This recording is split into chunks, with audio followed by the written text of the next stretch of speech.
We at it. We are live.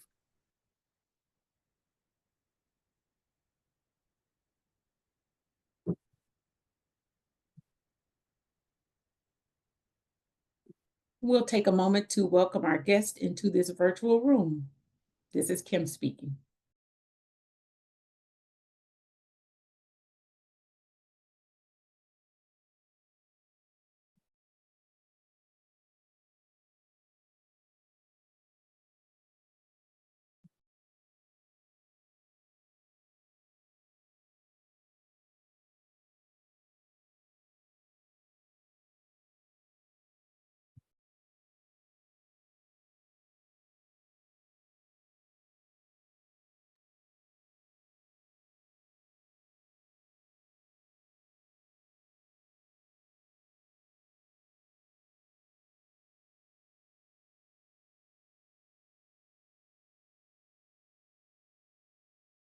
Good evening. My name is Kimberly Williams, and I work in the Community Engagement Division at the Michigan Department of Civil Rights, and I will be your moderator today. For full accessibility, during today's session, we kindly ask all speakers to first identify themselves by name before speaking and to mute their microphones once they have finished speaking.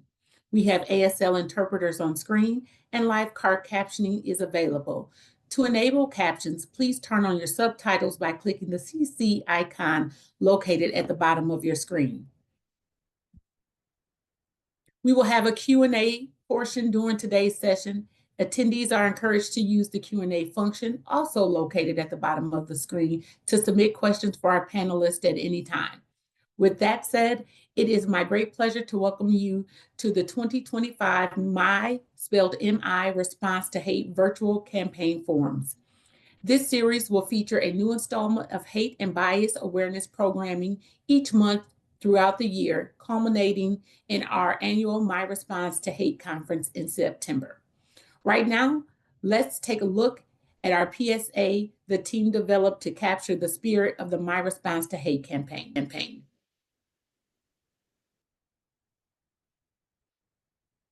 Did you know that race is the #1 motivating factor for hate crimes in the United States? Did you know that hate crimes against Asian Americans have increased by over 73% since 2019? Did you know that there are state and federal laws that protect you against hate crimes and bias incidents?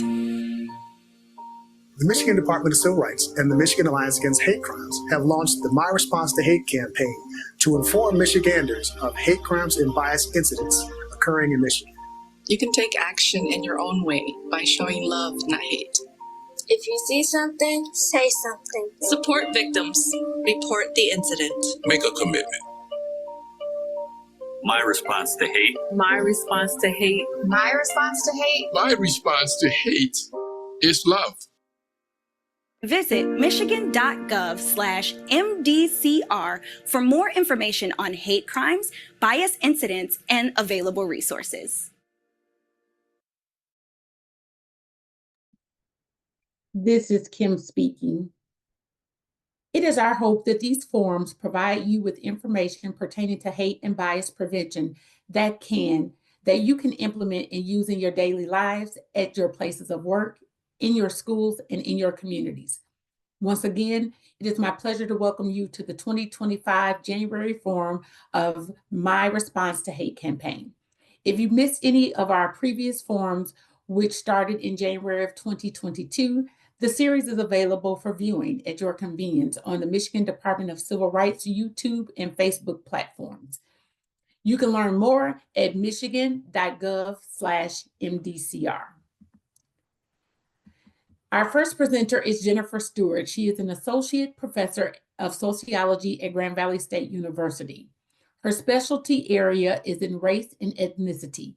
Dr. Stewart has been at Grand Valley since 2001, where she ran the anti-racism student theater group, Act on Racism, from 2004 to 2019. She has also been involved in anti-racism education in the Lakeshore Ethnic Diversity Alliance and the Michigan Judicial Institute. Please welcome Dr. Jennifer Stewart. Hi, this is Jennifer Stewart speaking. What I hope we can do in the next short time is kind of take a tour through an example of systemic racism, and the example that I will use tonight will be housing. So many Americans recognize prejudice, which sociologists, and I am a sociologist, which we define as an attitude or a belief that someone has about a person or a group. Most Americans can recognize individual acts of discrimination, either contemporaneously, but often more often in history. They can look back and say that's discriminatory. What's relatively difficult for us to understand, however, is the way that racism and racial inequality is really about a system. It's the way that different institutions in the United States interact to kind of create racial inequality. And this is important because our solutions are often focused on individual pieces of discrimination or prejudice.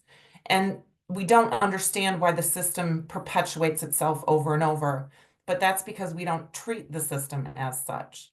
So discrimination, which we define as systemic or institutional, is really about discriminatory practices that are maybe unconscious, maybe unintentional, but are still built into policies, practices, definitions, all kinds of different ways in the United States.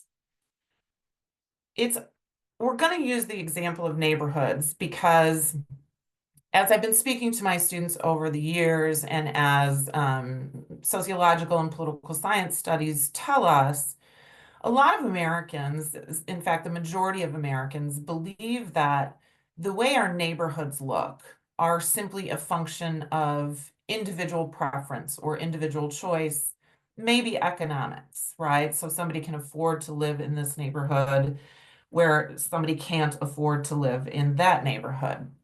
But what I hope to do is kind of give you a quick history lesson about the way in which housing segregation was created very intentionally in the United States and continues to have persistent impacts on racial inequality today.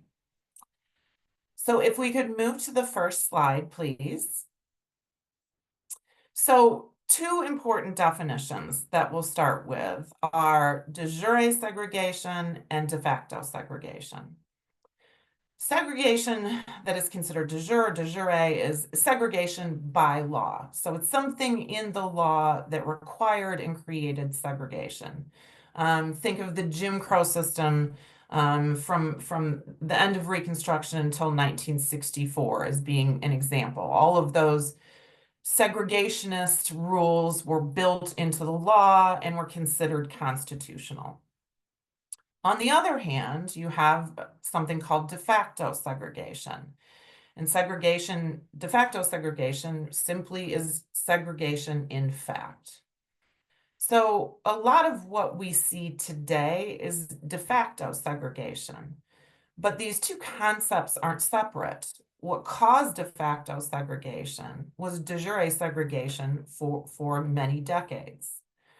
And what scholars often point to as being the start of one of the big policies that led to massive and wide-scale housing segregation was a little Baltimore, Maryland zoning law passed in 1910. And what this zoning law was a neighborhood composition rule.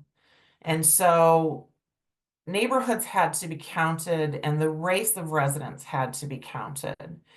And whoever constituted the majority race in a neighborhood, from that point forward, only those persons whose race matched the residents in the majority, would be allowed to move into that neighborhood in the future. So this type of zoning law picks up across the country. And the important thing to note is that though we're talking about these zoning laws, kind of being in some ways attached to the Jim Crow system, it's really important to note that they become national law, they become federal law, so that a state like Michigan that wasn't part of the official Jim Crow system becomes part of what we call the James Crow system, a system that still very much has these similar policies present throughout our residential policies. If we could move to the next slide, please. So zoning laws kind of became an important mechanism for creating neighborhood segregation, but also creating differences in neighborhood context, neighborhood content. And there were tons of zoning rules, but I'll discuss briefly 4 that I think were important. So communities could decide, or community governments could decide to zone a neighborhood single family. That's your kind of what we imagine to be your typical suburban neighborhood, maybe at this point in time. Not apartment complexes, not multi-residential units, but single family neighborhoods. And what that really did was start to create the notion of neighborhood and private property being anchored to your home and the quality of your life being anchored to your home. But it also made those homes relatively expensive for a lot of Americans. Another type of zoning was the opposite. It was to allow for multifamily homes. And so now we start to think about this type of zoning allowing for apartment complexes. The difference between the single family and the multifamily is often in who owns the home. In single family neighborhoods, we're often talking about homeowners. We're talking about the family or the person that lives in the home being the owner, or at least the mortgage holder. But in multifamily units, you're talking about rental property. And that's an important distinction because owning your home can be a big source of wealth generation that you can use to advantage the next generation. Well, multifamily homes doesn't create that same sort of wealth asset. Today, the most commonly owned wealth asset of most Americans is their home. So it contributes to a difference. Another type of zoning that was used was to decide what kinds of businesses would be allowed. I encourage everyone to read Richard Rothstein's book, The Color of Law. And he talks about how city governments would often allow for liquor stores or saloons, bars, things like that, in predominantly Black or minority neighborhoods, where white neighborhoods, those things were declared off limits. And it wasn't that white people didn't go to those things, they just didn't have them in their neighborhoods. But once you do that difference, you allow those businesses in Black neighborhoods or Hispanic neighborhoods, then it gets attached symbolically to the people who live there, as if that's something they wanted in the neighborhood in the first place, when really it's about the zoning. The final type is industrial, deciding what types of industries or factories will be allowed in a particular neighborhood. And so you tended to see dirty industries much more proximate or in neighborhoods owned by people of color or resided in by people of color relative to white people. If we can move to the next slide. So back to the de jure, well, not that the zoning wasn't part of de jure, but a big piece of housing segregation today is from the National Housing Act of 1934. And there's a quote that we often look to explain how the National Housing Act created neighborhood segregation. And this comes out of the Housing Act manual. It says, quote, "If a neighborhood is to retain stability, it is necessary that property shall continue to be occupied by the same social and racial classes." And the way that that was accomplished was by inserting what are referred to as restrictive covenants These are deeds that go into mortgage deeds that specify who can and who can't live in specific housing units. Usually they specified who couldn't live in a housing unit, and they targeted often Black Americans, Jewish Americans, and Chinese Americans, depending on what region of the country you were in. Next slide, please. So what I have on the screen now are two images that kind of come out of the kind of housing boom that the National Housing Act created, because really what it did was encourage banks to extend mortgage loans that people could actually afford, and also extend guarantee loans extended to developers, so that they would start increasing the housing stock. Because when the Housing Act was passed, there wasn't enough housing stock in the country, and a lot of housing was very, very crowded, if it existed at all. So knowing that they couldn't have integrated housing developments, developers would create developments specifically for a particular race group.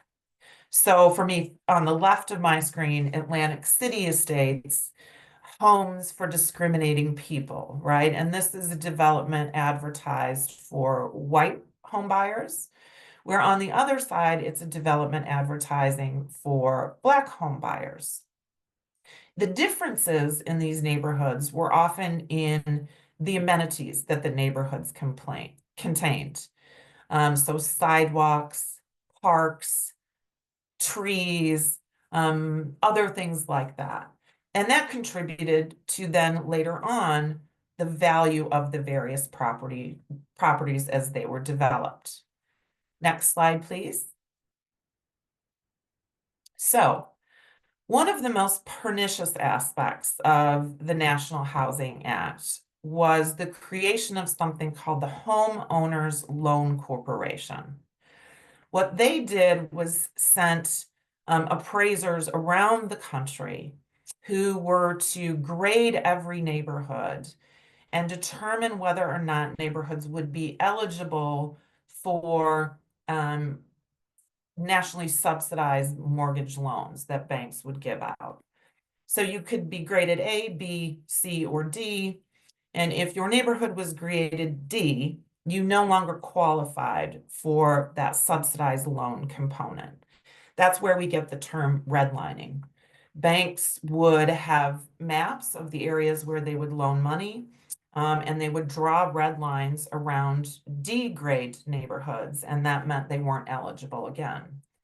And what we know is that 90% of redline neighborhoods were Black neighborhoods, and again, therefore not eligible for those Housing Act subsidized mortgages. So next slide, please. This is a map of Detroit from 1940, and you can see how these graded neighborhood appraisals would lead to these various grades. Green was A, blue was B, yellow is C, and of course, again, red is D. And so what that meant was it was hard to access housing subsidies in those red line neighborhoods. Though some did. If you look at, for example, Conant Gardens, which is on the map, that's a redlined neighborhood in the 40s. It was a predominantly Black community. It was quite wealthy, very middle class, upper middle class Black residents. But it becomes hard if you want to sell your house and somebody can't get access to that subsidized loan for them to buy it. So if you can't buy it, then it becomes the question of what do if you can't sell the property, what do you do with the property over the long run? Paradise Valley was similarly a Black community that was very vibrant in 1920s, 30s, 40s, 50s.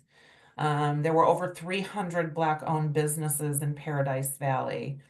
But in 1959, Paradise Valley becomes targeted for what's referred to as urban renewal and really highway building. And that's where they decided to kind of run through Paradise Valley with I-375 because they wanted to be able to get the factories were moving to the suburbs, and so they often chose predominantly Black neighborhoods to uproot and build highways. Next slide, please. So there are so many different outcomes that are tied to this legacy of housing segregation that, again, it's very important to acknowledge was mandated by the government. Clearly, one of those big differences is in wealth inequality. As I mentioned, homeownership is the most common basis of wealth in the United States. And so you get pretty distinct differences in the ability of people based on race to be able to make their homes pay for them in equal ways. But another outcome that you get as a function of that industrial zoning rule and as a function of highway building is the phenomenon of environmental racism and its ties to health inequities. Environmental racism studies have shown that many of those redlined neighborhoods of the past have far higher levels of air particulate that are unhealthy for us. They have far fewer trees, and so they constitute heat islands, right? Because of the highways, the concrete, and the absence of trees, quite frankly. And so the neighborhood you live in absolutely contributes to your physical and mental health. Food access is an issue where now we have this term called food deserts, and food deserts are common in inner city areas, but they're also very common in rural areas. But they're really a function of the way our neighborhoods are designed and of the fact that supermarkets go to where they see profit, and where they see profit right now is mostly in suburban markets or suburban neighborhoods. Further, we also have educational inequality. So when we start that redlining process and we start those different developments with different amenities, we create differences in property values. And yet we fund schools based on property values in part. In the state of Michigan, about 50% of funding is anchored around property values in some way. And so if you know that neighborhoods are differentially valued and we tie schools to neighborhoods, then how else would we think that funding would happen except unequally? You get inequality of opportunity in terms of jobs, because jobs have moved out of central city areas, moved into suburban communities, and that really started happening in the 1950s.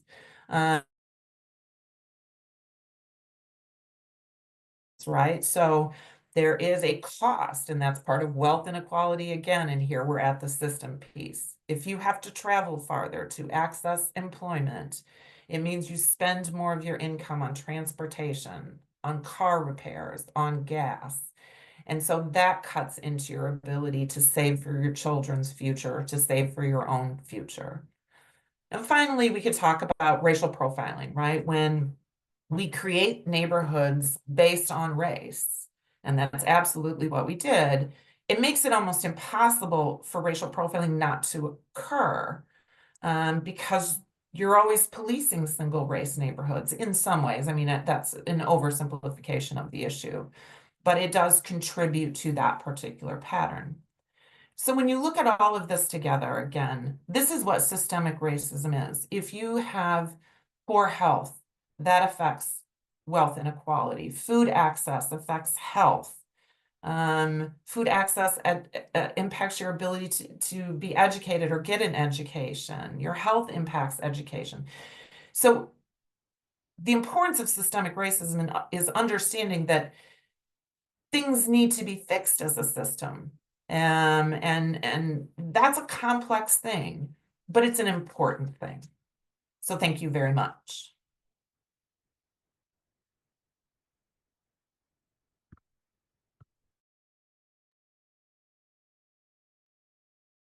This is Kimberly speaking. Thank you, Dr. Stewart, for shedding light on how today's issues of racial inequality are based in systemic racism. Audience, if you have questions, you may add them to the Q&A chat and we will address them after our last speaker. Next, I would like to introduce to you Dr. Misty D. Freeman. She is a belonging strategist, ethical AI, and inclusive technology leader. She is the founder of Mocha Sprout, where she offers services that tackle AI bias through advocacy, education, and strategic interventions. Her work specifically empowers Gen Z Black girls to become informed participants in the tech world while equipping organizations with the knowledge and resources needed for responsible AI adoption.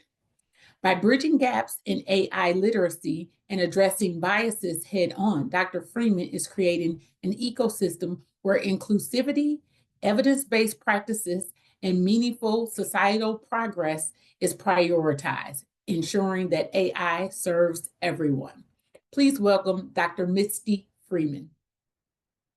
Hi, everyone. Thank you so much for joining me today. I am Misty Freeman. Over the next few minutes, we'll explore a critical topic, and that's the connection between artificial intelligence, also known as AI, and racism in education. When we think about AI, we often picture futuristic gadgets like robots or apps or Siri, anything that makes life easier. But AI is showing up in much more subtle ways that we don't always think about, like classrooms. We have AI in schools grading essays, tracking student attendance. I'm so sorry. Can you see me now?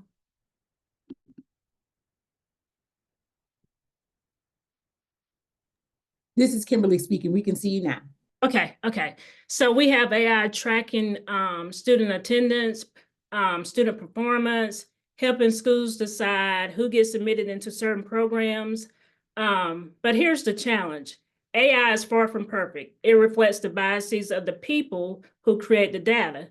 So if we're not careful, those systems can unintentionally reinforce racism and inequality in schools instead of solving those problems. Today, I just want to share how this happens, give some real world examples of things that have happened the last few years, and the steps we can take to make sure that AI becomes a tool for equity and not inequity. Next slide, please. Okay, so why does this matter? When we look at the topic of why this matters, we know that education is supposed to be like the great equalizer. It's a place where every student has the shot to succeed. But we know that this hasn't always been the case. Systemic racism has shaped education for generations, and it creates significant gaps in funding, resources, and opportunities for students of color. AI is stepping into this landscape with the promise of making things more objective and efficient, but it's being marketed in a way to take over repetitive tasks like grading and to help predict which students might need more support, or to streamline the admission processes, which is not good for students that struggle in these areas already. So on the surface, this may sound great, but AI isn't neutral. It learns from historical data and data that often reflects the inequalities of the past. So think about how this might play out. Just imagine an AI system that helps assign school resources. If the data is trained on previous school resources and is trained on the outcomes from years of inequitable funding, the AI might recommend continuing to prioritize students at wealthier schools rather than the students at the underfunded schools. So simply because of historical data. And we've seen this happen. I mean, we've seen it happen over and over again, even as early as 2020, which AI is just now becoming more popular, but as early as 2020, we had algorithms grading exams, and it caused the outrage because students from poorer schools were receiving lower grades, and it was boosting grades from the students from wealthier schools. So while while we fast forward to today, AI is being used even more, so the risks are even greater now. Just last year in 2023, there was a report from the Commission on Civil Rights, and it raised the alarm. It warned us that AI could either reduce or worsen disparities in K-12 education. And it all depends on how it's implemented. This isn't just about technology, it's about fairness, it's about justice, and it's about ensuring that every student has the right to succeed. So as we talk about that, we can talk about what is AI. Let's move to the next slide, please. AI is a type of technology that learns from the data, and it makes decisions based on the patterns it finds. So imagine you're using something like Spotify, and it recommends a song that you like. It does this by analyzing the songs that you've played before, and then it compares your habits to other users and suggests something similar. And that's how AI works. And it pretty much works the same way in schools. It might analyze a student's attendance, their grades, participation, and they use all this to track and see if a student is on track to graduate. If it's looking at graded essays, they may look at grammar, sentence structure, vocabulary, and all of this sounds efficient, and it sounds like it could get rid of a task, but AI isn't trained to think critically about the data that it's trained on. So if it doesn't stop and ask, hey, is this data fair? It just accepts the patterns that it sees. So I think in 2024, there was a study published at the International Journal of Artificial Intelligence in Education. And the researchers found that machine learning algorithms used in school often reproduce the biases present in the training data. So this means that the data has racism baked into it, whether it's from disciplinary action, whether it's from test scores, or from past admission decisions. The AI would just simply repeat those biases. So at this point, you may be wondering, can't we just program AI to avoid bias? In theory, yes, we can, but in practice, it's incredibly hard. Bias isn't just one thing, it can be subtle, and it's embedded in ways that we don't always notice. Next slide, please. So let's talk about how bias shows up in AI. There are three main ways that bias can show up in AI. The first one is the biased data. AI learns by analyzing patterns in historical data, but if that data reflects inequality, the AI will reinforce those inequalities. So take school disciplinary records, for example. The data consistently shows that Black students are suspended or expelled more often than their white peers, even for the same behaviors. An AI system trained on this data might learn to assume that Black students are more likely to misbehave, which isn't true. It's just reflecting a history of unequal treatment. Flawed algorithms. Algorithms are essentially the rules that tell AI how to process data and make decisions. But we have to remember that these algorithms are written by humans, and humans have biases. And whether it's intentional or not, it still shows up in the data. And sometimes those biases sneak into the design of the AI, and it causes consequences for students of color. Think about an algorithm that weighs factors like attendance. It might be a disadvantage from students in underserved communities, because these students, we have to think about and consider, do they have reliable transportation? Do they have family responsibilities that can affect the attendance at school? So these are some things that we have to look at. Another way that bias shows up in AI is a lack of context. AI doesn't really understand how or why certain patterns exist. So it might notice that students from certain neighborhoods tend to score lower on a standardized test and assume that they're less capable. but it doesn't take into account the systemic barriers that those students face. And that could be something as simple as not having a tutor to help prep for tests, or it could be underfunded schools. So we have to consider all of these factors. Next slide. Now let's look at some real world examples. Grading tools. In 2023, AI-powered grading tools became more common in schools to help save teachers time. And that's what you're hearing about now. Your AI is being marketed to help complete administrative tasks, to help save time.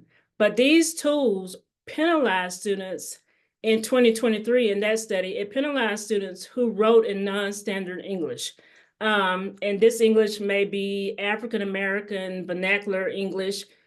Even when students had a strong argument and the writing was well structured, the AI just simply didn't recognize the language. So by not recognizing the language, it penalized these students for their language patterns. So this wasn't valid.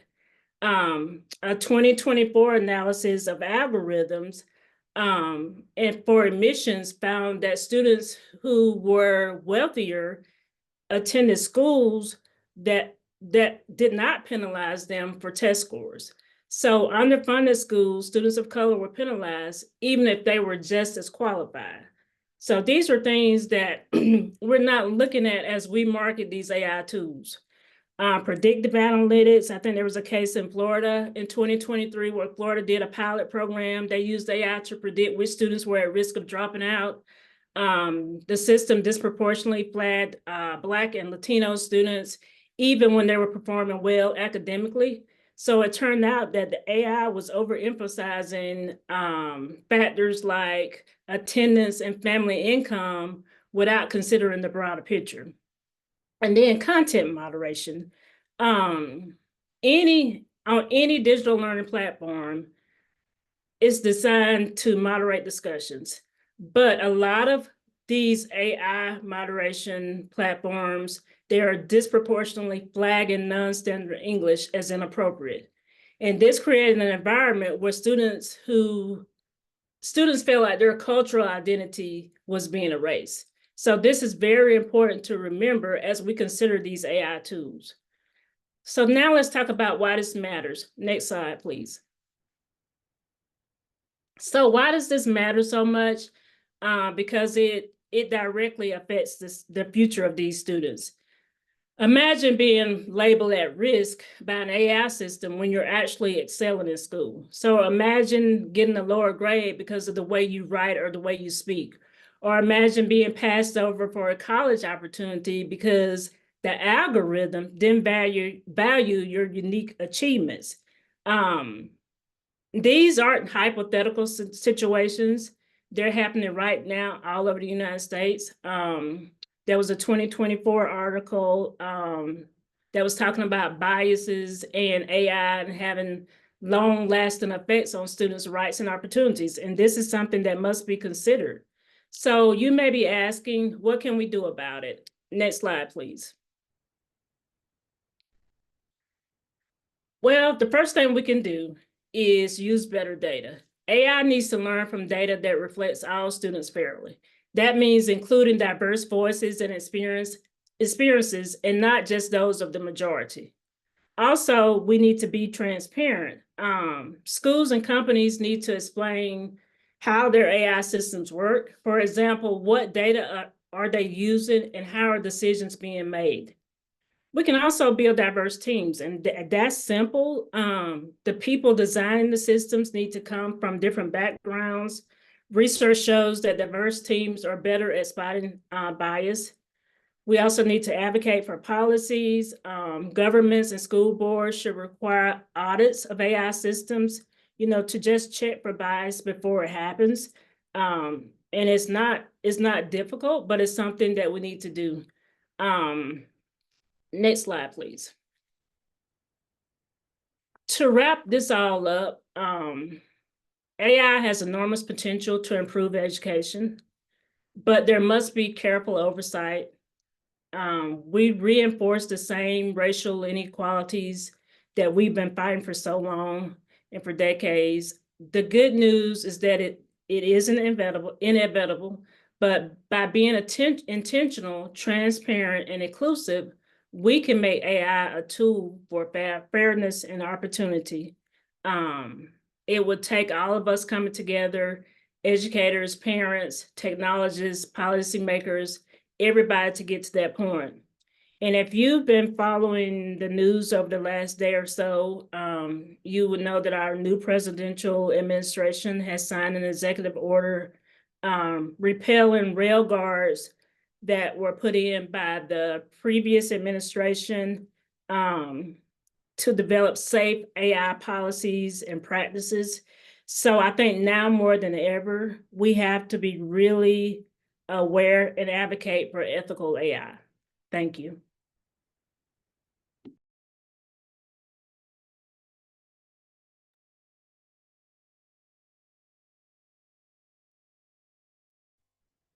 This is Kimberly speaking. Thank you, Dr. Freeman, for sharing this vital information about how bias shows up in AI. Audience, if you have questions, you may use the Q&A chat and we will address them after our last speaker. Next, we will have Joseph Kulama. He began his social work career working 8 years at Tall Turf, a non-traditional summer camp focused on racial justice. After briefly working abroad in Nigeria doing community development and domestically in community organizing and residential treatment units, he became a social work educator in 2008. He has developed and led study abroad programs in Liberia and Ghana and has significantly experienced in Anglophone West Africa. Before coming to Grand Valley State University, he taught for 14 years at Calvin University, including their prison initiative at the Hanlon Correctional Facility in Ionia. His research interest areas include global social work history, racism, and white supremacy, and the intersections between faith and LGBTQ+ rights in society and social work education. Please welcome Joseph Kulama. Hey, everybody. This is Joe speaking. Let's see if I can see myself. Good. All right. So I want to talk to you today about eugenics and immigration. As our previous speaker just pointed out, the incoming administration is pursuing a variety of policies that have some of us concerned. That's certainly the case for me as a social worker, and one of those areas is immigration. So this is going to be a look at a racist idea, the idea of eugenics, that peaked around 100 years ago and influenced a very key piece of legislation, the 1924 Johnson-Reed Immigration Act. That was our immigration framework until the Great Society and Lyndon Johnson changed that in 1965. But I see real indications that the current administration is going to try to return to what I would say is a eugenicist immigration policy restricting movement into the United States. And it's based on sort of a faulty and inherently racist pseudoscience. So that's what I want to explore, just to put the takeaways up front. Next slide, please. Eugenics was an idea that came out of science, although it turned out not to be scientific. If you can read that image, it says eugenics is the self-direction of human evolution, and that's what they thought that they could do, that humans could take the wheel of our own evolution by combining all of our different scientific expertise and create a race of superhumans. If that sounds vaguely Nazi-esque, because it definitely is, and we'll return to that in a little bit too. Next slide, please. This comes out of some of the pioneering actual science of people like Charles Darwin, who wrote Origin of the Species in 1859 and advanced the idea that evolution happens through natural selection. When we think of Darwin today, people often think about survival of the fittest, but that wasn't something Darwin said. That was Herbert Spencer, another scientist. But that gets sort of where we want to go, because quickly after Darwin, people started wondering, if it works for finches in the Galapagos, does it work for people? Can we take Darwin's ideas about evolution in animals and apply them to people? That's where Herbert Spencer and other folks, such as the next slide, please, Francis Galton. Galton was Darwin's half cousin. He was a very important scientist on a range of things. If you've ever looked at a weather map, you've been influenced by Galton. If you've ever thought about correlation or standard deviation or used the term nature versus nurture, that's all Francis Galton. So it's not like he was a total crackpot out there, but he coined the term eugenics, and he and Spencer forwarded the idea of social Darwinism, not Darwinism in science and animals, but Darwinism of people, and the idea, particularly with eugenics, that we could control that evolution, that again, that we could take the wheel. So next slide. This is a quote from Galton. He says, consequently, as it is easy, notwithstanding those limitations, to obtain by careful selection a permanent breed of dogs or horses gifted with peculiar powers of running or of doing anything else, so it would be quite practicable to produce a highly gifted race of men by judicious marriages during several consecutive generations. Right, so here's Galton writing in the 1800s that people are like horses or dogs, and that we could breed people to make super people, essentially. That idea has never gone away. And again, to put my conclusions up front, next slide, is an idea that has been embraced by the incoming president. This is Donald Trump speaking in 2020 in Bemidji, Minnesota.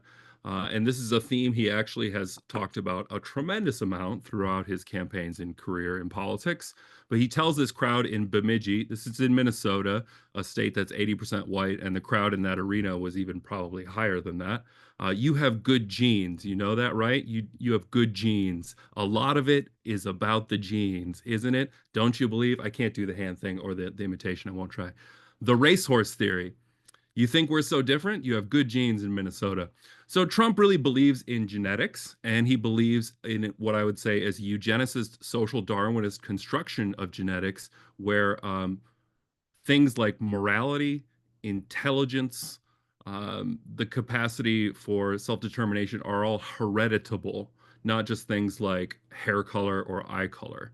And that's what eugenics really thought, that it wasn't just simple things that are genetically inherited, but these complicated things like intelligence or good morals that could be inherited directly, right? Next slide. If you have heard about eugenics at all, and I don't know where this audience is at with eugenics, you may have heard about the Supreme Court case. We're going to be thinking a lot about the Supreme Court in the next 4 years. The Supreme Court does not always get it right, as we know from Dred Scott and a number of other decisions. But Buck v. Bell probably stands as one of the worst decisions the Supreme Court has ever made in 1927. So again, we're looking back about 100 years here. Buck v. Bell was a case of Carrie Buck, who's sitting there with her mother, who were both patients at what was called the Virginia State Colony for Epileptics and the Feeble-Minded. Those are all politically incorrect terms now, as they should be, but that's what Carrie Buck was. In reality, Carrie Buck was a poor white girl from the South whose mother had lost custody of her. She had been put into a foster home where she had been sexually assaulted by her foster brother, became pregnant, and was then blamed for that as having sort of loose sexual mores, and this was evidence of feeble-mindedness like her mother, and therefore she was put into the Virginia State Colony. And then the director of the Virginia State Colony said, what we really need to do here is sterilize Carrie Buck so that Carrie Buck cannot pass down this feeble-mindedness and these loose sexual morals to another generation of Bucks, right? And the Supreme Court agreed. In a shocking decision by today's standards, Justice Oliver Wendell Holmes said that 3 generations of imbeciles is enough, and that the United States government had a vested interest in sterilizing Carrie Buck to prevent the spread of her imbecility. Now, we could talk all about implications for reproductive justice and bodily autonomy, but that's eugenics in one area. I want to shift and talk about immigration specifically here. Next slide. This is Madison Grant. You may not, I'm going to say probably have not heard of Madison Grant, but he was a prominent conservationist. If you have seen California redwoods or the American buffalo, the bison, you have him to thank for that. If you've been to Denali National Park, he was a conservationist, an outdoors person, a friend of Teddy Roosevelt. He was also an unrepentant racist and a eugenicist who was immensely powerful.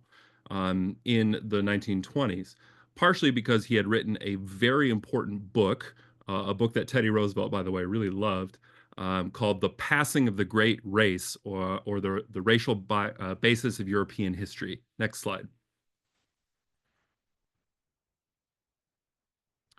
This is a still from that book where Grant purported to show that within the white race, there were different classes or subgroups of white people, starting with the really great Nordics at the top, going down to what he called Alpine people in the green there, and then Mediterraneans, which he viewed as on their way down to being African, which is sort of off his charts altogether.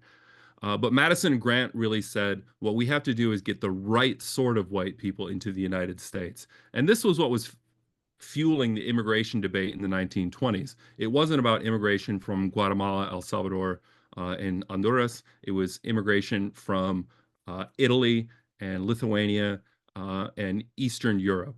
And the people who were at that point in America, in control, the white elite, thought that these people were not as good of white people, that their racial stock was inferior. They wanted Nordic blood. When I hear, by the way, the President Trump talk about not wanting immigrants from shithole countries in Africa or the Caribbean, why can't we get immigrants from Norway? I again hear echoes of these exact ideas from 100 years ago and people like Madison Grant. Next slide. This idea was also embraced widely in academia, my own discipline, and by social workers, my own professional discipline. It was everybody from the presidents of the United States to the president of Stanford. This is The Blood of the Nation, the study of the decay of races through the survival of the unfit by David Starr Jordan, who was the first president of Stanford University. You saw this at Harvard. You saw this everywhere. Everyone bought into the basic idea that not only were there different races of people, but that within that you had to focus on the people with the best genes. And that's who we really wanted, or else you would get racial deterioration. The racial stock of the nation would be polluted, as it were, or as people use the phrase, the blood would be poisoned. Again, a phrase that the president has used. Next slide. The idea of intelligence, which again, the artificial intelligence presentation was, I think, really illuminating on this. The idea of intelligence itself has some real racist history to it. Madison Terman, who was a professor at Stanford, developed or at least adapted the Binet IQ test into the most widely IQ test in the United States, which was pioneered with World War I veterans and then used more widely after that. But Terman, again, the person who sort of popularized and developed IQ tests as we know them today, was an extreme racist, an extreme eugenicist. Next slide. I won't read this entire quote because it's deeply offensive, but he's saying here that non-white folks, particularly people from Mexico and Black Americans, are inherently incapable of higher intelligence. They cannot master abstractions. From a eugenics point of view, they are a huge problem also because they're having more kids.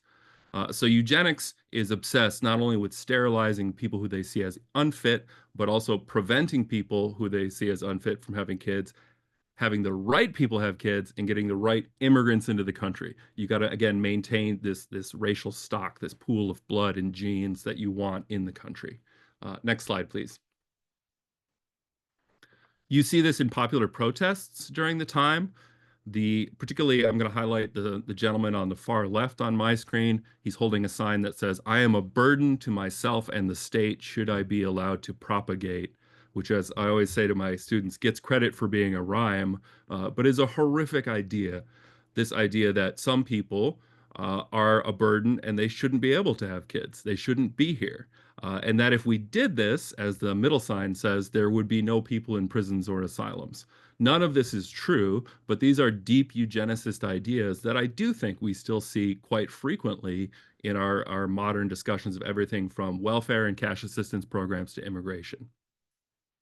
Again, this was the idea that morality and dependency were hereditable, that you could inherit these things, that you could inherit being a dependent person on welfare, which, of course, I think we would all say is untrue. Next slide.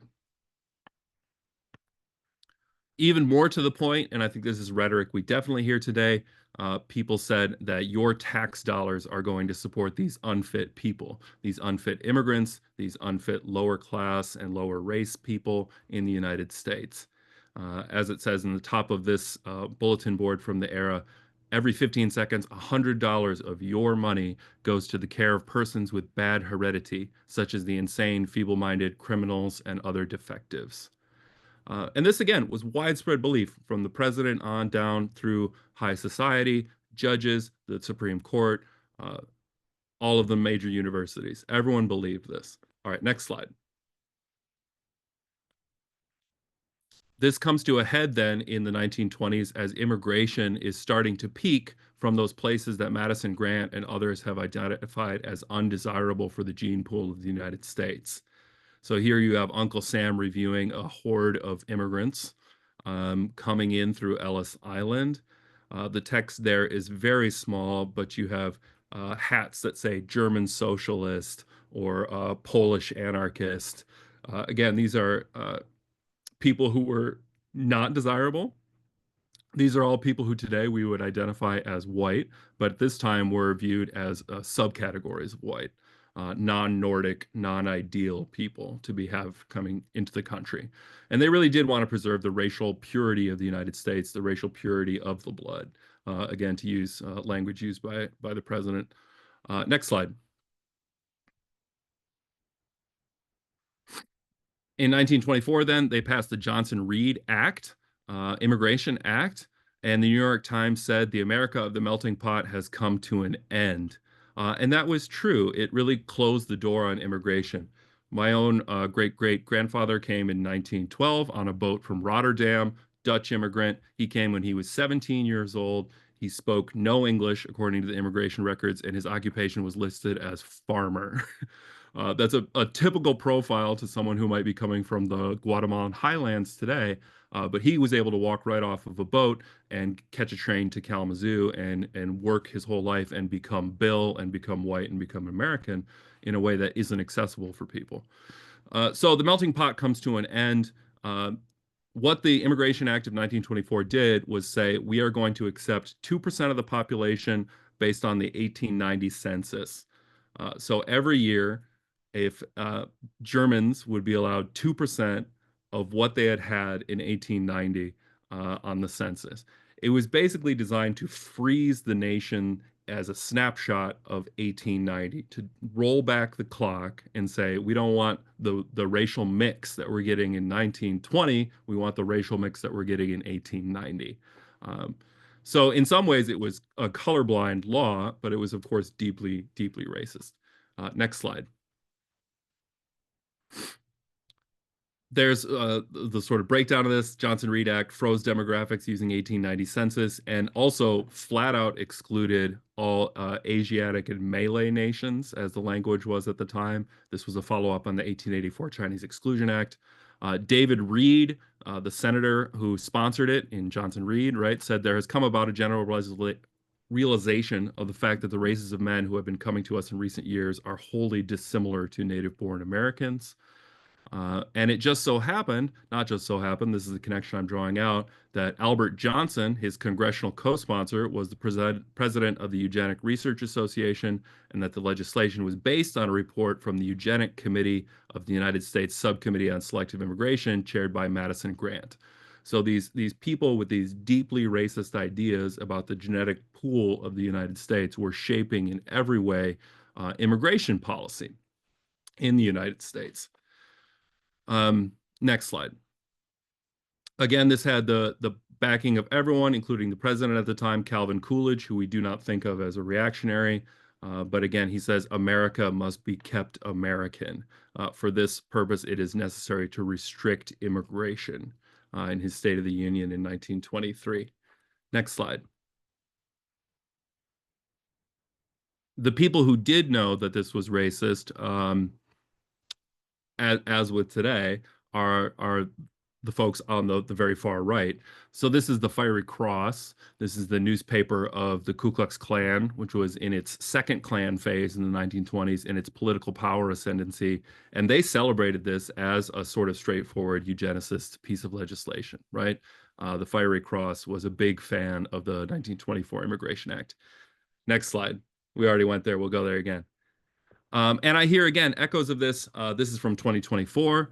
President Trump saying that Vice President Harris's border policies were allowing in murderers. Now that's factually dubious, although certainly some undocumented individuals have committed murder. They're committing murder at a lower rate than U.S. Native citizens, but we could talk more about that. But the key point here is that Trump says, I believe it's in their genes, and we got a lot of bad genes in our country right now. Elsewhere, he said that the immigrants were poisoning the blood of the nation, which is language that is found in Adolf Hitler's writings. And just to further connect that a little bit, the eugenics laws in the United States were the basis of some of the Nazi legislation attacking Jewish people. And Adolf Hitler specifically signaled out Madison Grant and his book, The Passing of the Great Race. He called the book his Bible. So eugenics very much inspired Nazi Germany, which embarked on its own campaign of sterilization around the same time. And that's why you don't hear as much about eugenics in the United States today, because after we saw the Nazis take eugenicism to its perhaps logical conclusions, it became deeply unpopular here to talk about it. The problem is, I don't think the ideas have gone away, even as we don't talk about it enough. All right, final slide. I don't have time to play this, but if you think that I'm overstating President Trump's obsession with genes, I would ask you to just go to this. It's a Vice supercut edit of Donald Trump talking about genetics for 3.5 minutes. It's almost painfully repetitive. Him over and over and over saying that genes are what make people great, genes are what make people smart, that he has good genes, that he's proud of his German blood, genes, genes, genes, genes. So, as I tell my students, it's important to say that we think certain pieces of policy are racist, which I think they are, but sometimes we can be more specific. And I think in this case, we're looking at eugenicist immigration policy. Thank you very much.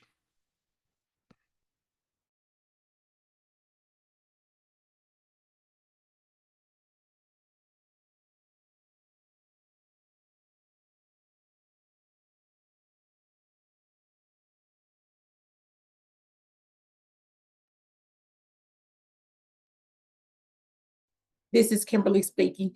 Thank you, Joseph, for clearing up how the racist ideas are coloring the immigration debate today. I am sure that the audience will now have a better understanding of how racism lingers around in ideas and policy. Audience, if you have questions, you may add them to the Q&A chat, and we will address them after our last speaker, which I have the pleasure of being tonight. I am, again, Kimberly Williams, the Michigan Alliance Against Hate Crimes Coordinator for the Michigan Department of Civil Rights. And if we could, wonderful, slide us up. It is my pleasure to bring to you this timely and essential information regarding a community response. Next slide. But I'll share a little bit about the Michigan Department of Civil Rights. Our mission is to investigate alleged discrimination and to secure the equal protection of civil rights. Our vision is to eliminate discrimination and promote equity through engagement, education, and enforcement, and to be the voice of civil rights in Michigan. Next slide. In 1964, Michigan became the first state in the nation to include civil rights protections in its constitution. Article 5, Section 29 calls on Michigan Civil Rights Commission to investigate alleged discrimination against any person because of race, religion, color, or national origin in the enjoyment of the civil rights guaranteed by the law. The Michigan Civil Rights Commission is an 8-member body appointed by the governor. The Michigan Department of Civil Rights was created in 1965 to carry out the work of the commission. Passage of the Elliott Larson Civil Rights Act and the Persons with Disabilities Act further clarified the specific protections guaranteed. Next slide. At Michigan Department of Civil Rights, we have many divisions and services. First, we have our executive office. Then we have our diversity, equity, and inclusion office. We have special projects and public information. They also deal with communications and fund development. We have our enforcement department, which deals with reconsideration, our Office of Legal Affairs and Investigations. We have Disability Rights and Compliance, which is our ADA compliance, our Division on Deaf, Blind, and Hard of Hearing, Contract Compliance, and FOIA request. And lastly, we have the department in Division I am from the Community Engagement and Education Division. Next slide. We want you to know that we are here for you if you need to file a complaint, and we can take those complaints in person, online, or over the phone. In person, you can visit our offices in Lansing, Detroit, Grand Rapids, Flint, or Marquette. Online, you can visit our website at michigan.gov, or you can email mdcrservicecenter@michigan.gov. And our phone number is also listed, 1-800-482-3604. Next slide. Our agenda for this presentation on community response, we're going to talk about the definitional frameworks, why a community responds, why you should get involved, where to start, and then we'll also talk about additional resources. MIAC's goal is to generate a series of community response systems in distinct communities across the state. MIAC, which is Michigan Alliance Against Hate Crimes, will identify these communities based on 3 criteria: a request for assistance following a bias incident, a request for technical training and support, and then lastly, our knowledge of existing groups within communities that have all the hallmarks of a viable CRS underway, either through working on anti-bias initiatives or past support for bias victims. Next slide. Our objective is clear: an adequate response to bias requires the community. So we want you to help us in your communities by creating a community response system. And by we, I mean the totality of MIAC. And there are 4 fundamental objectives. We want to create public and private sector understanding of common goals to protect lives and property while sustaining a continuity of community life following a hate crime incident or a bias incident, excuse me. Second, we would like to encourage public and private sector entities that already engage in emergency assessment and recovery planning processes to form a cooperative partnership with those most directly associated with victims and targeted groups. Third, assist communities that lack emergency planning experience in the development of a joint emergency planning process.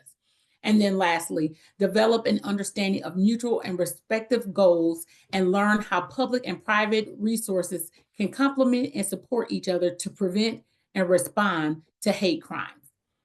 This is also covered in a manual which the department will soon be releasing. Next slide. MIAC's working definition of a hate crime or bias incident is an act of intimidation, harassment, physical force, or threat of physical force, whether or not performed under the color of law, directed against a victim or their advocate or property. Not all agencies nor community groups will follow this definition. Some entities will have their own, possibly statutory, interpretations of what a hate crime is or is not. The act or threat motivated in whole or in part by bias against a protected group is based on the real or perceived race, color, ethnic background, national origin, religion, gender, sexual orientation, gender identity, or a disability of the victim. Now, for the perpetrator of a hate crime or bias incident, they usually have intent of causing fear or intimidation or of deterring the victim from the free exercise or enjoyment of rights and privileges under the Constitution, the laws of the United States, and the laws of the state of Michigan. Next slide. For clarity, we will use hate crime and bias incident interchangeable today. Compounding the idea of bias incidents are such events as bullying, cyber stalking, and anonymous posts to internet discussion forums or blogs which contain bias, content, or purpose. Next slide. So we have to address both the criminal and non-criminal aspects of bias-motivated conduct because of the similarity in their impact on a community and the targeted victim. So here are some examples of crisis and backlash activities. You can see those on the screen that can lead to criminal incidents or results from criminal incidents that are perceived or as bias motivated. And as you can see from this list, a community response is needed to cover the breadth of these types of incidents. Next slide. So you may ask, why a community response? A hate crime affects a community as well as the targeted victim.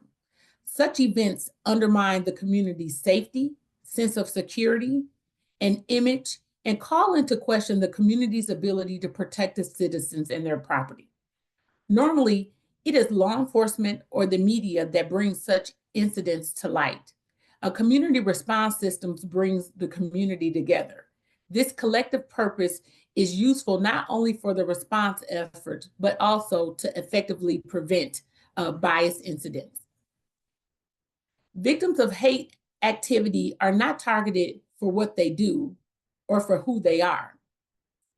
And perpetrators of hate activity target their victims for what they are based on the victim's real or perceived race, color, religion, gender, national origin, ethnicity, sexual orientation, sexual identity, or bias or disability status. Even where there is no criminal intent, as when a hate group holds a legal rally in a community, the impact is traumatic and intimidating. Next slide. So why should you get involved? The answer is simple. You are important. Your experience, contacts, resources, and concerns for the community and its members is a fundamental part of the community response system model. And as we talked about earlier, some of those activities of the crisis backlash, such as acts of intimidation and bias and things of those natures, we really need the community to come along and do that work with us. So that is why you. Next slide. Another way to look at this process is through the value of partnerships. A community response system assists communities by creating a synergy of relationships, resources, and advocacy needs. Emergency planning efficiencies, a mutual aid pact for business and industry, skills development and learning, resource sharing, and most importantly, the building of confidence and trust between agencies, service populations, and stakeholders. This process, we want you to know, it can be a little difficult, but the MDCR and MIAC is available to assist you. Next slide.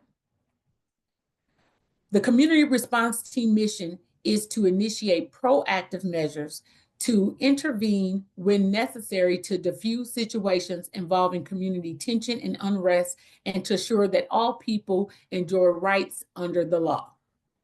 Next slide. The organizations you see listed here represent the types of stakeholders you should invite to participate, along with community interest groups and statewide advocacy agencies. Understand some agencies will be more available to assist than others based on their mission and the availability of resources.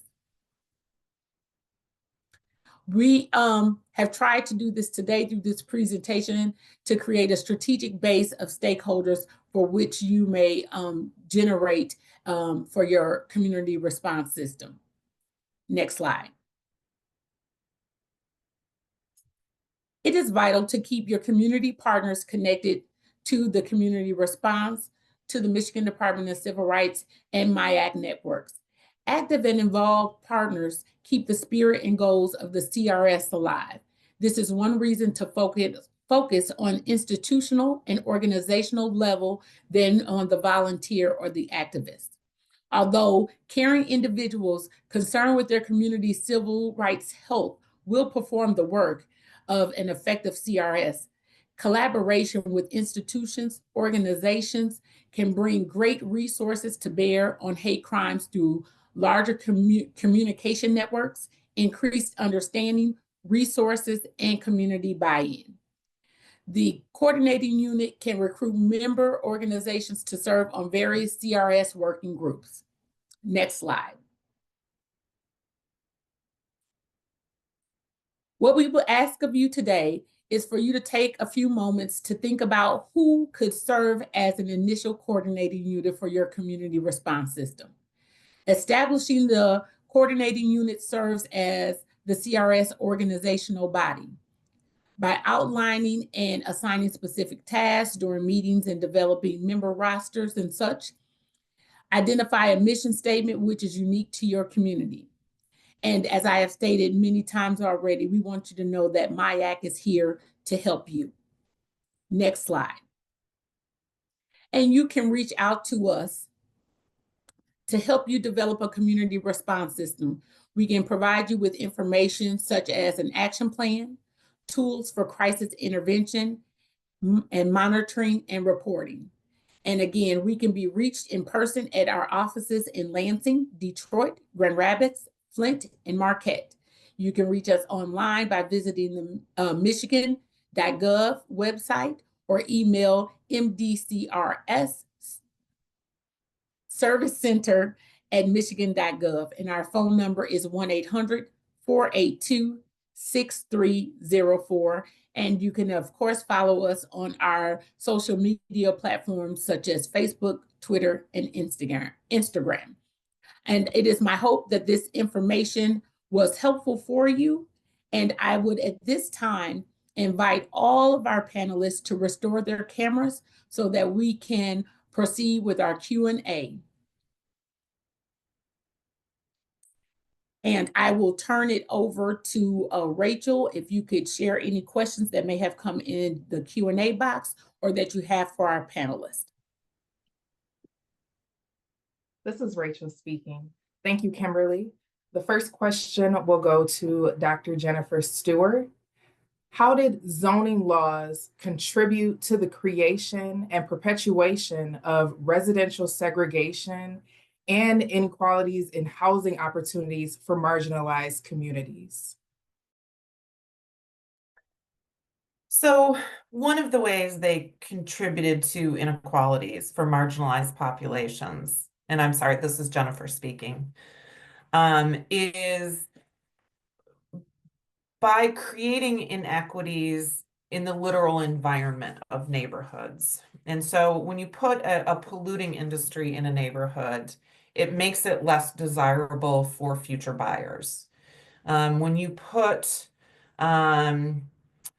liquor stores, bars, and don't get me wrong, I'm a fan of both, in my off time, but it can create a neighborhood quality that some home purchasers, will seek to avoid. But what studies show is that when you ask, for example, white Americans, how they determine what a good neighborhood or a good school is, they often rely on the race of the students who attend the school or the race of the people who live in the neighborhood. And so what those zoning laws have done is created these symbolic meanings that get attached to race groups specifically and affect marginalized communities by suggesting that marginalized communities are themselves threatening, or that having people of color move into white communities is threatening to property values. And so again, it's this kind of complex systemic effect. There's a reciprocity between policies, zoning laws, and how we interpret the meaning of those laws. Rachel speaking. The next question will go to Dr. Misty Freeman. What steps can educators, policymakers, and technology developers take to ensure AI systems are used in ways that promote equity and mitigate bias in educational settings? I think the first step is creating awareness around AI and bias. If you notice that a lot of the marketing around AI is based on the intention to sell a new product, I think we need to dig a little deeper into the content of AI and just develop, I would say, a criteria for evaluating those tools to make sure that they're serving their purpose. And one of those purposes is to reach students who are marginalized or marginalized groups of students and make sure that they can also receive those same experiences from AI. Rachel speaking. The next question will go to Joseph Kulama. How have eugenics ideas like those adopted by Francis Galton and Madison Grant continued to influence modern immigration policies and public discussions, especially in the context of figures like Donald Trump? Yeah, this is Joe. Great question. I hope I was able to shed some light on that, but I think anytime that you have people um, raising concerns about the demographic makeup of the United States. So I think about the great replacement theory, quote unquote, this idea that slowly white Americans are being replaced by people of color and that this will fundamentally alter the United States. I think anytime you see ideas popping up like that, they have eugenicist, um, not even undertones, overtones. These are ideas that are deeply rooted in American history, that have been with us for about 100 years or more, and that we really, really need to work to get past. We also have to fight back against any idea that there are groups of people who are genetically inferior to other people. Um, that is a pernicious part of our history as a country. And that these people are sort of a drain on the hardworking taxpayers of America. You know, I think about there was a Arizona state congressman a few years ago who said, if you put me in charge of TANF and SNAP, which are two of the big benefit programs for people in the United States, the first thing I would do is make sure every female recipient has Norplant, a implantable contraceptive. And that's just a straight up eugenicist idea. It's the idea that the wrong people are having kids, that if certain people didn't have kids, we would have less people in dependency. Indeed, why social work got interested in this at all was the idea that you could eliminate poverty by making sure that poor people didn't reproduce, and therefore poverty would go away. That's not at all how we understand poverty today, but we still have these ideas about why people are poor, that they can sort of inherit or pass down laziness and dependency and degeneracy, none of which is true. None of which is true. So I think you see it all over the place. Once you start paying attention to eugenicists and to people's fixation on genetics and genes and sort of racial purity, I think you'll see it all over the place.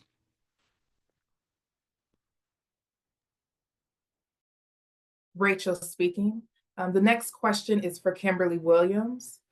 What are some of the key steps in developing a successful CRS? And how can communities ensure that they engage the right partners, such as law enforcement, educational institutions, and faith-based organizations, to create an effective and response framework? This is Kim speaking.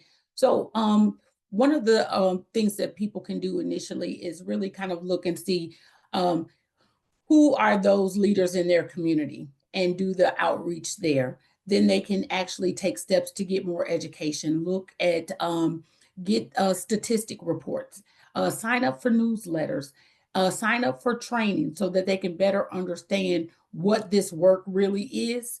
And then also do those connections with those organizations. Make those connections because, again, they do have more resources typically as a business or organization or industry that can help come along and bring that work and spread it farther and wider. So I would say that those are some of the things. And of course, you are welcome to reach out to the Michigan Department of Civil Rights so that we can support you in that and bring you along and share our resources with you. Rachel speaking. Another question for Dr. Misty Freeman. How can biased data and flawed algorithms in AI contribute to perpetuating systemic racism in educational tools like grading and admission systems? This is Misty. It goes back to the data. The data that the algorithms create is historical data. So it's based on the grading of students who most of the time comes from wealthier neighborhoods.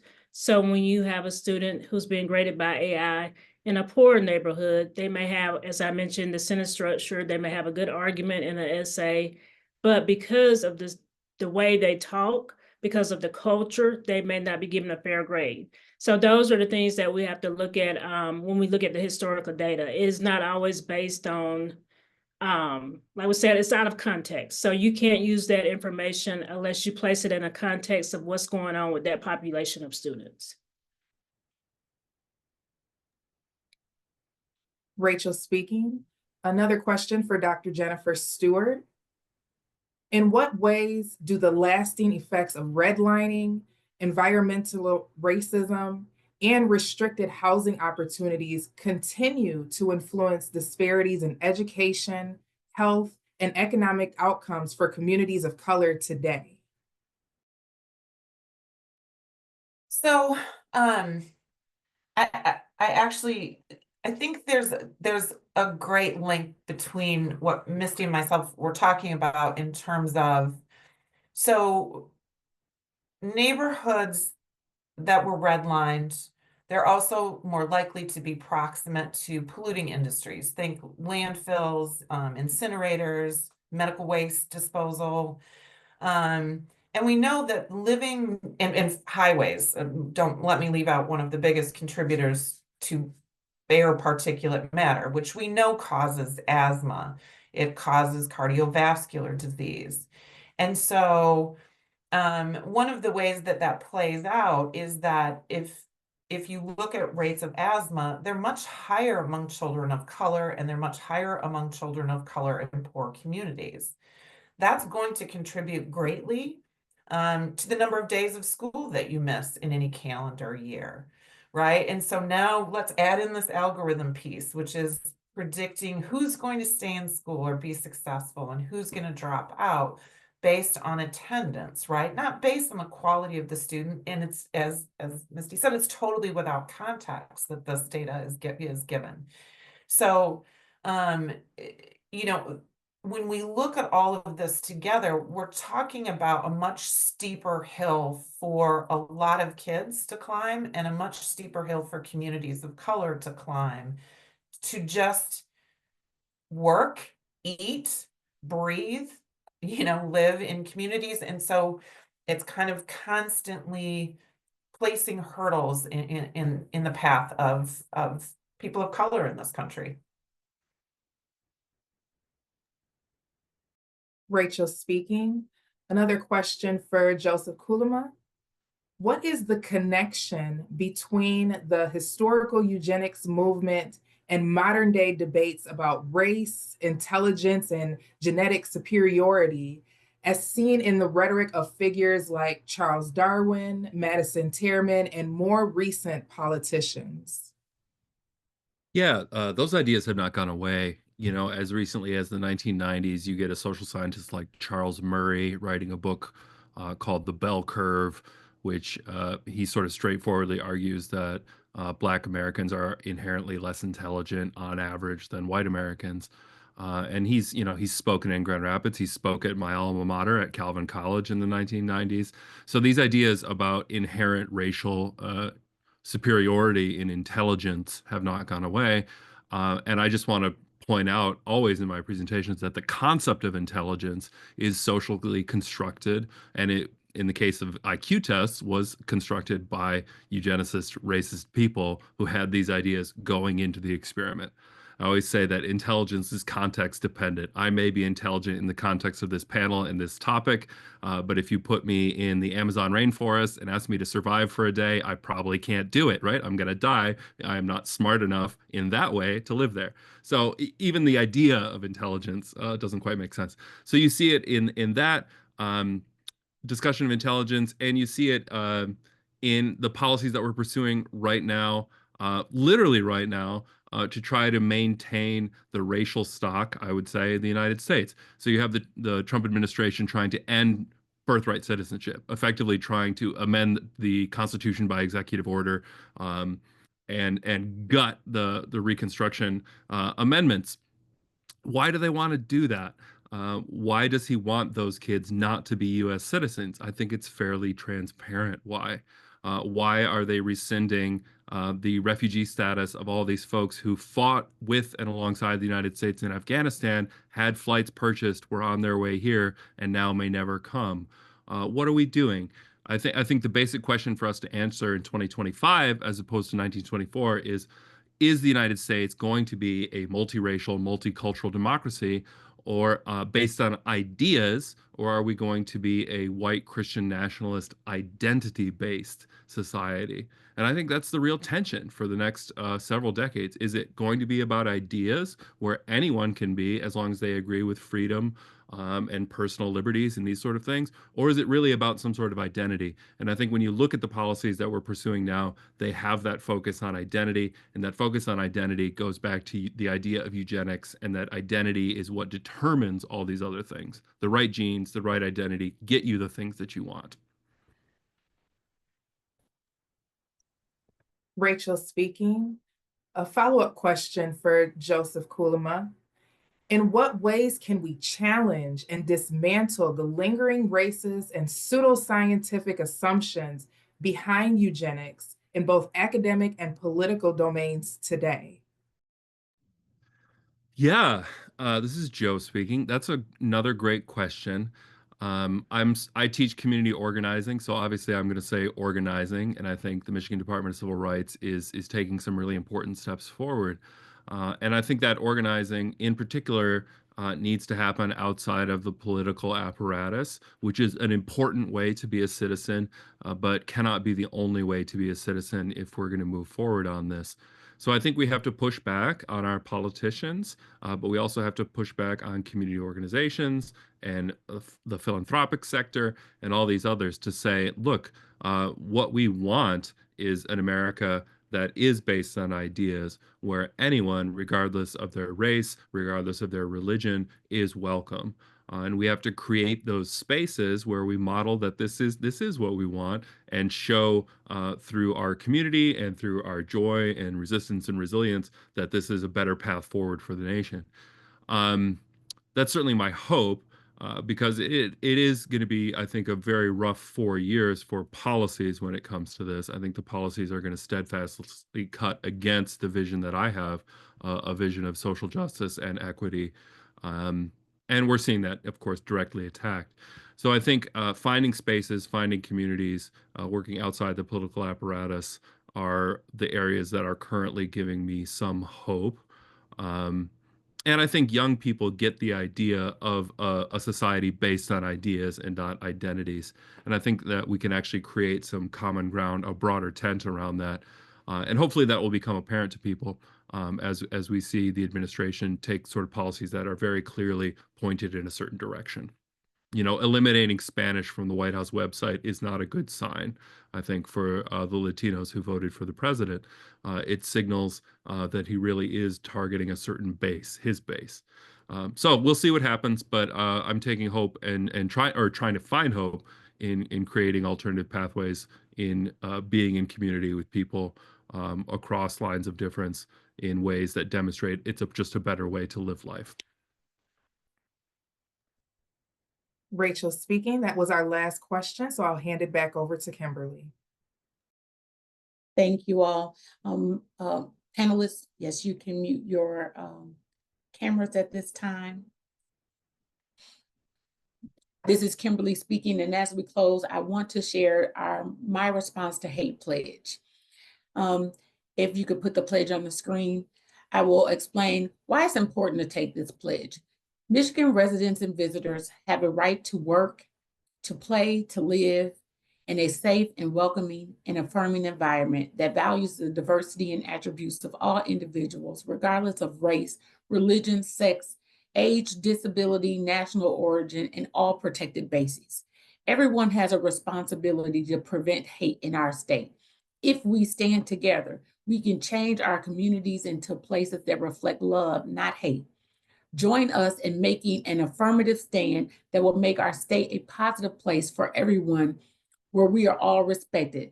And our pledge reads, I will treat others with respect and dignity.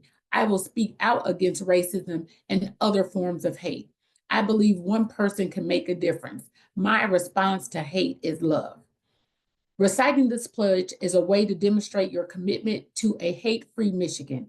I encourage each of you to publicly share the pledge on your social media platforms using the hashtag #MyResponseToHate and #MyResponseIsLove. The pledge has been placed in the chat for your convenience. A heartfelt thank you to all of our panelists for sharing your expertise and insights. Your contributions have been invaluable. We also extend our gratitude to all of our registered participants who joined us tonight. Your engagement is truly appreciated. You can find registration information about the My Response to Hate campaign and upcoming events at the Michigan Department of Civil Rights website at www.michigan.gov/MDCR. We hope to see you next month for our forum where we will discuss disability discrimination. Remember, eliminating hate and bias in our state is all of our responsibility. Thank you for joining us this evening.